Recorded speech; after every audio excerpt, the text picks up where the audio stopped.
Okay, let's explore a story about how just one single desire can spin up this huge web of self-deception, and what that really tells us about, well, about human nature. So, we're going to dig into this by looking at a really fascinating analysis of a film called Eternity. And this analysis comes from a Buddhist master. Now, just to be clear, this isn't your typical movie review. Oh no. This is a deep dive, really, into the mechanics of our own minds. All right, so our story kicks off with two characters, Shang Meng and his aunt, Patti. And right away, we find out their, well, let's call it a forbidden passion, has made them super reckless. It's like it's blinding them to everything else happening around them. I mean, get this. There is literally a tiger loose in the village. This is a life or death situation, right? But Patti, she's so wrapped up in her desire, she just dismisses the warning. She even playfully asks Shang Meng to come bathe with her instead. It's just wild. When a passion is that strong, even a real immediate life-threatening danger can just feel totally irrelevant. And the master, when he analyzes this, he really hones in on this state of delusion. He calls it the root cause of their problem, their affliction. It's this kind of psychological blindness that just blocks out all reason, every consequence, and even the most basic instinct to, survive. Now, this kind of delusion, it doesn't just hang out in a vacuum, right? It needs protection. And the way they protect it is by building this wall of lies, a wall that just keeps getting higher and higher. So the head housekeeper, who's a pretty senior person in the house, she sees what's happening, and she very gently tries to warn Shang Meng, hey, maybe keep your distance. So what's Shang Meng's first move, his first line of defense? He just plays dumb, pretends he has absolutely no idea what she could possibly be talking about. And just look at this contrast here. Notice the huge gap between the excuse he gives and the actual reality of what's motivating him. He tries to paint this picture of an innocent family bond, asking, hey, can an aunt and a nephew be close? But the master's analysis, it just cuts right through all that nonsense. He says nope, he knows it's wrong, he's just trying to deflect the blame. And this, oh man, this illustrates such a universal truth. We think we're so clever, right? That we can hide what we're really thinking or feeling. But as the master points out, our whole demeanor, our facial expressions, the words we choose, our actions, they are constantly giving away the very secrets we're trying so hard to keep. So here's the crucial takeaway. This kind of self-deception, it almost never fools anyone, except for the person who's actually doing it. Everyone else in the household, they can see exactly what's going on. The only two people who seem to be completely in the dark are the two people right at the center of all the drama. All right, so all of this is building up to a major turning point. The family patriarch, the Ongchu, or the master, he returns. And this, my friends, is where the story takes a really fascinating turn. And it is so critical that we understand who this guy is.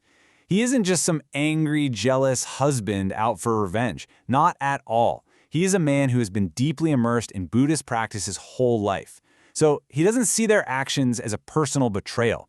He sees them as symptoms of a spiritual sickness, an affliction, as he calls it, that needs to be cured. So what does he do? He comes up with a plan. Now, on the surface, it looks like a trap, but its real purpose is, well, it's diagnostic. He tells everyone he's leaving for a couple of days, and then, with this really knowing look, he tells Shang Meng to, quote, take good care of Pajiri. See, he's creating an opportunity, not out of anger, but because he needs to make the truth so obvious, so undeniable, that the problem can finally be dealt with. And right here, this is the heart of his thinking. He knows he can't just throw accusations around. He has to witness the sickness for himself in its full expression before he can administer what he knows will be a very difficult but necessary cure. Okay, so after seeing the truth with his own two eyes, the master confronts them. And this is what leads to the story's really shocking and deeply ironic climax. So while the master is secretly watching them, he overhears them whispering these incredibly intense promises to each other, about being in an inseparable, eternal bond. They want to be together forever. Then the master confronts them, but instead of flying into a rage, he uses this very calm, almost formal language. He's heard their wish, and he decides, okay, I'm going to grant it to you. But he's going to do it in the most literal and, frankly, terrifying way you can imagine. He brings out a single, heavy chain, just one chain, to bind the two of them together. And here is the craziest twist. At first, they're thrilled. I'm not kidding. They are still so completely blinded by their delusion that they think the master has just lost his mind and given them exactly what they always wanted. They don't see it yet. They don't see that their desire, made real, has just become their prison. So, what's the ultimate lesson in all of this? What is it that protects a person from this kind of total self-destruction? Well, the analysis suggests it's something called Phut-Phap. Now this term, Phut-Phap, it basically refers to the wisdom and the practices of Buddhism. Having a foundation in this, well, it doesn't mean you're going to be perfect, but it acts like a kind of protective armor. It's a framework that helps you navigate all that inner chaos before it completely ruins you. And you can see how this plays out when you look at the different fates of characters from these stories. It's a really powerful contrast. You've got Hutruk, whose just innate honesty lets him admit his mistakes and eventually find peace. Then, on the other end, you have Modung Fuk. His ambition is totally unchecked by any wisdom, and he just ignores every warning and goes completely mad. And that brings us right back to Sheng Meng. So here's the thing, the really crucial point. Shang Meng, despite making these horrible mistakes, he has a chance. And why?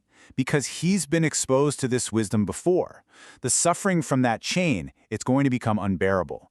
And when it does, that foundation is the only thing that can possibly offer him a way back. And that leaves us with this final thought, this final question. If our own unchecked desires are what forge the chains that bind us, then what forges the key? The analysis from this film suggests the key isn't about finally getting what you want. We saw how that can become its own kind of hell.